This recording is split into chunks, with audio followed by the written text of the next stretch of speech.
درود بر شما گرامیان و همراهان عزیزم.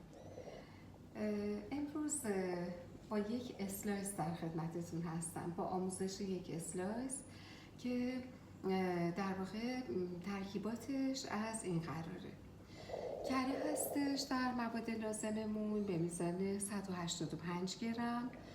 از شکلات تلخ یا شکلات دارک استفاده میکنم به میزان 100 گرم. همینطور تخم مرغ 1 عدد. اینجا بیسکویت 7 غله رو داریم، میزانش هست 250 گرم و همینطور پودر نارگیل به میزان 1 پیمانه معادل 80 گرم.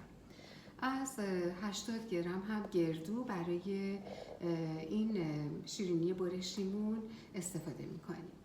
مواد لازم دیگری رو داریم که مواد میانی رو تشکیل میدن.